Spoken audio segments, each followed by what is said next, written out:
look at the rules for an elected receiver of taxes, I get to choose my employees. They're not civil service listed. They, quote, work at my pleasure, I believe is how they state it. I'm personally responsible for the money in my office, so the people that I've got in there are people that I have to be able to trust in my purse, so to speak.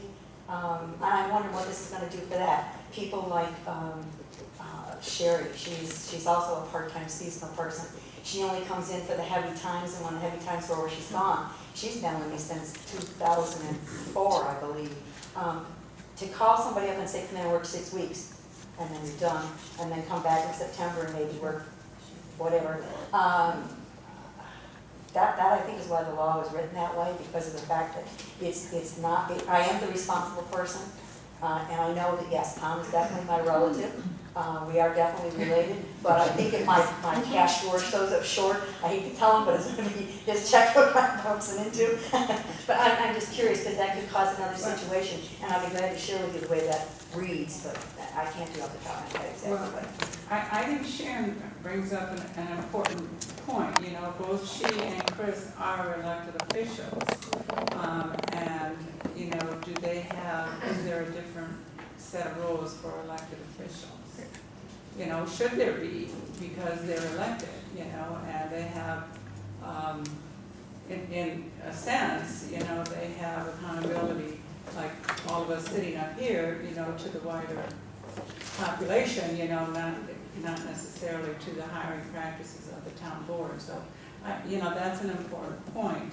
If you step by my office tomorrow, I'll share with you the rules in the green book, and maybe that way, hopefully we should develop your policy, or at least my little corner. Okay, well, don't give it to me, give it to Brenda. Okay. Yeah, actually, but I believe what you're saying. I think that issue has come up before, and if I recall correctly, I read an informal opinion on that, and in the end they found that that did not matter because there was an anti-nepotism policy in place. But I will definitely look at that. Brenda, did you consult with or get any information from the Association of Towns about, you know, what they recommend or anything? I did not. No. Is it worth talking to, or, you know, seeing what they have about that? It may very well be. There's lots of these all over the place. I mean, Mm-hmm. yeah, you can get it from any place, towns, villages. Yeah, it really is what you want to make it. Do other towns, local municipalities have something on the books similar in your research? You said you pulled it from different There are some, municipalities. there aren't any, and really there aren't here in that many, but there are within the state, yes.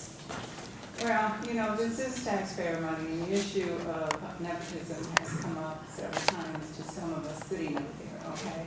I work for a state agency, and within our agency, anti-nepotism hiring practices are very strict, you know. And we've had several situations in which people got married, you know, one was a supervisor, and, you know, it's usually, one of them has to transfer to a different department. They can't even stay, you know, within the same program. They have to transfer out. So, okay. I think another issue you might want to visit is the term between part-time and full-time. If we're hiring on a full-time basis And or seasonal. Right. seasonal, I guess I could use that You know, term. most of our women make Right.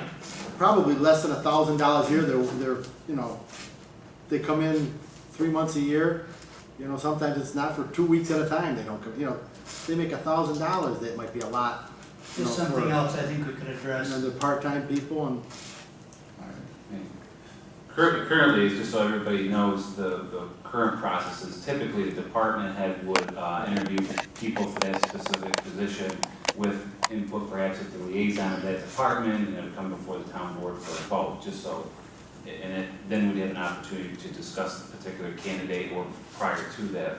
So that's typically done in the past, but, so. Shirley from the Resources Department. But it's still governed by civil service. I mean, elected official or Right. not elected official. Is that right? You do not It's have, still civil service? it's still civil service. And Mrs. Edick and Chris, you have one appointment. That's your appointment. The rest, if it's full-time positions, are off the top, off a list. then you canvass, there are certain rules and regulations that you need to follow. So because you're elected does not mean, okay, I want this one and that one. No, you are allowed one person. Some incidents, I think in Tracy's, I think she's allowed two.